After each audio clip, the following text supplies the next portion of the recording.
उपजले मेले ऐसे किती आणखी एक प्रमाण आपण बोलून जातो की भोगतो न घडे संचिता वासुनी ते करावे ते मनी समाधान. तसं कर्म जीवनामध्ये आपलं असेल मग ते चांगलं असो वाईट असो ते कर्म भोगण्याकरिता आपली इच्छा जरी नसली तरी या मृत्यू लोकामध्ये आपल्याला जन्म घ्यावा लागतो. कारण की कर्म हे असं आहे, कर्म हे एवढं विचित्र आहे, कर्म हे भगवंताच्या बापाला सुद्धा चुकलं नाही. संत तत्व सांगून गेले की कर्मे दर्शता वियोगे मेला, कर्मे श्रीराम वनवासा गेला, कर्मे रावण क्षय पावला, वियोग घडला सीता देवी, कर्मे मनमथ झाला असेला.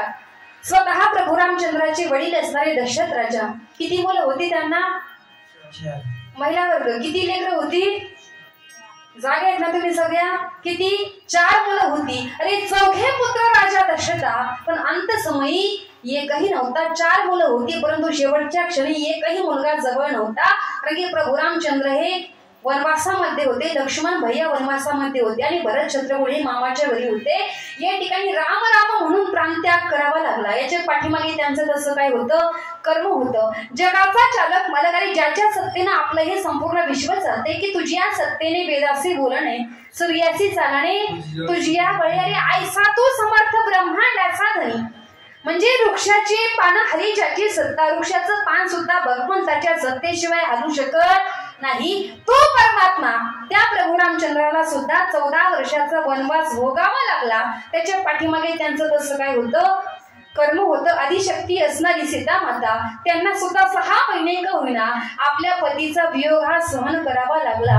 म्हणजे चांगलं वाईट कर्म जे आहे ते भगवंताला सुद्धा भोगावं लागलं. तर कर्माच्या मार्गामधून तुम्ही आम्ही चुकू शकत नाही किंवा सुटू शकत नाही. आपण चांगलं वाईट केलेलं कर्म हे आपल्याला भोगावं लागलं. हे भगवंताने भोगलं की तर तुम्ही आम्ही सर्वसामान्य जीव आहोत. रामायणामधला एकही प्रसंग असा नाही की जो प्रसंग तुम्ही ऐकला नाही. ज्यावेळी 14 वर्षाचा वनवास प्रभू रामचंद्राने पूर्ण केला, लक्षपूर्वक ऐका. 14 वर्षाचा वनवास प्रभू रामचंद्राने पूर्ण केला. पुन्हा प्रभू रामचंद्र अयोध्येमध्ये आले. राज्याभिषेक सोहळा संपन्न झाला. आता लोकांच्या बोलण्यावरून आपल्या स्वतःच्या पत्नीचा प्रभू रामचंद्राने काय केला? त्याग केला आणि लक्ष्मण भैया सीता मातेला परत अरण्यामध्ये सोडून आले. त्याच्यानंतरचा प्रसंग प्रभू रामचंद्र विचार करू लागले, मी जरी भगवंत असलो तरी मी माणूस म्हणून किंवा मानव देह घेऊन मी या मृत्यू लोकामध्ये जन्माला आलो किंवा अवताराला आलो आणि माझं जे चरित्र आहे, माझं हे चरित्र संपूर्ण जगासमोर आदर्श ठेवणारं चरित्र आहे. म्हणून मी काहीतरी सात्विक कर्म की ज्याच्यामधून पुण्याची उत्पत्ती होईल, जग किंवा माझ्या पाठीमागे जगही त्या मार्गाने जाईल, पुण्याची उत्पत्ती होईल, असं काहीतरी कर्म मी सुद्धा केलं पाहिजे. आता पूर्वीच्या काही कीर्तन प्रवचन नव्हती, मग काय होतं? मोठे मोठे यज्ञ असायचे.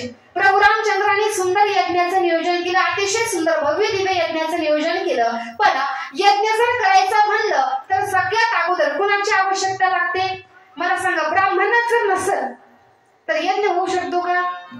हा, लग्न करायचे आपल्याला, आपल्या मुलीचं का असो किंवा मुलाचं असो, पण ब्राह्मणच भेटत नाही. शक्य आहे का? शक्य नाही दादांनो.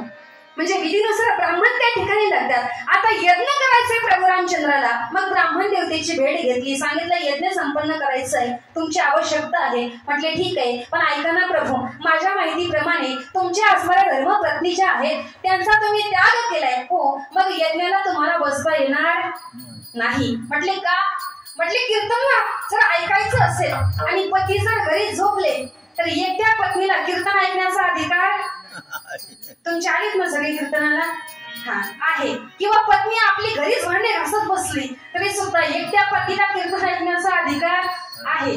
पण यज्ञ जर करायचं म्हटलं तर एकट्या पत्नीलाही यज्ञाला बसता येत नाही आणि एकट्या पतीलाही यज्ञाला बसता येत नाही. मग कोण लागतं? दोघांची जोडी त्या ठिकाणी लागते. म्हटले मग यज्ञ जर करायचं असेल ना प्रभू तर सीता मातेला पुन्हा आणावं लागेल. आता ऐका, प्रभू रामचंद्र म्हणतात, काका या ठिकाणी माझं चरित्र संपूर्ण जगासमोर आदर्श ठेवणारं चरित्र आहे.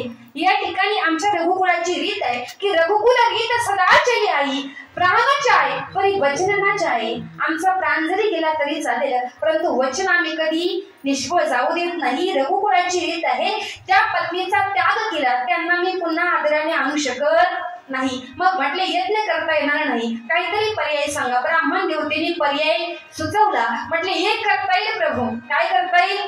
यज्ञ जर करायचं म्हटलं ना तर तुम्हाला तुमच्या पत्नीची म्हणजे सीता मातेची सोन्याची मूर्ती बनवावी लागेल.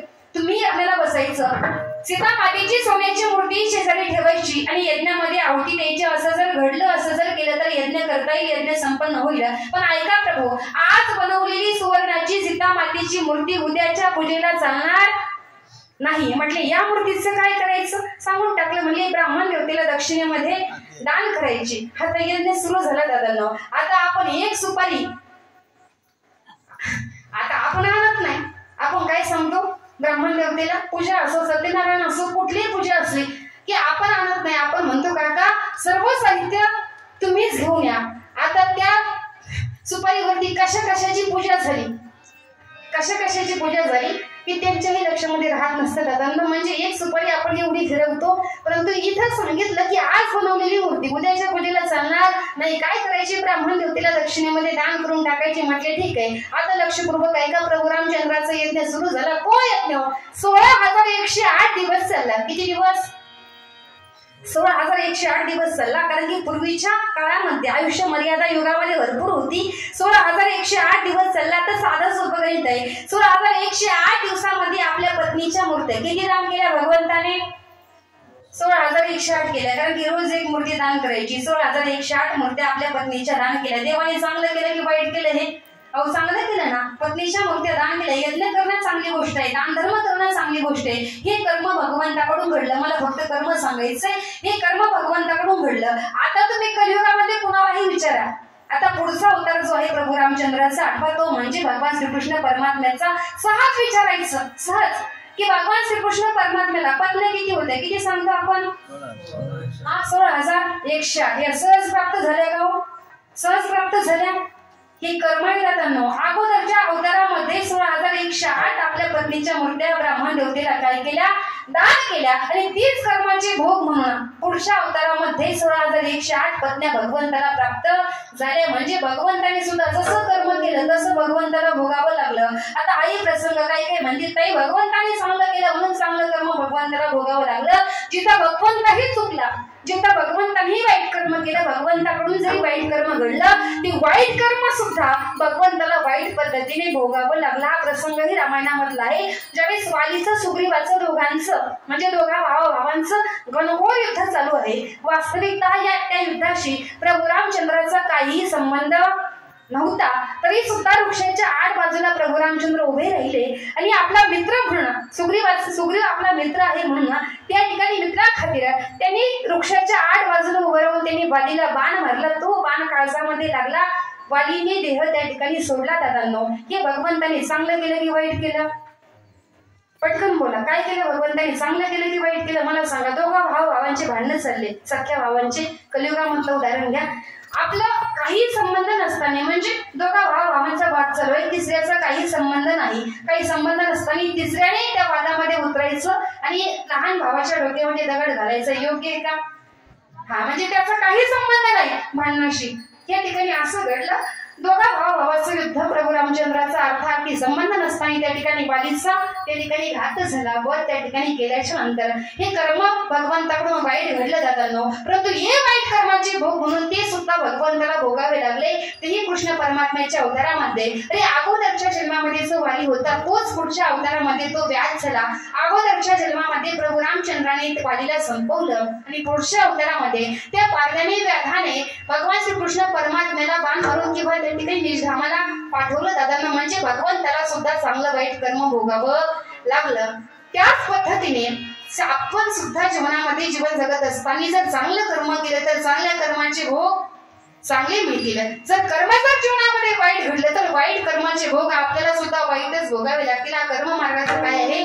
सिद्धांत आहे. कारण की आपण सहज बोलता बोलता म्हणतो की जैसी करणी वैसी मरणी. आणि आजही आपल्याला अनुभव म्हणजे घेतो आपण असतो अनुभव की दुसऱ्यासाठी खोदलेला खड्डा, त्या खड्ड्यामध्ये आपल्याला पडावं लागतं. कर्म मार्गाचं काय आहे?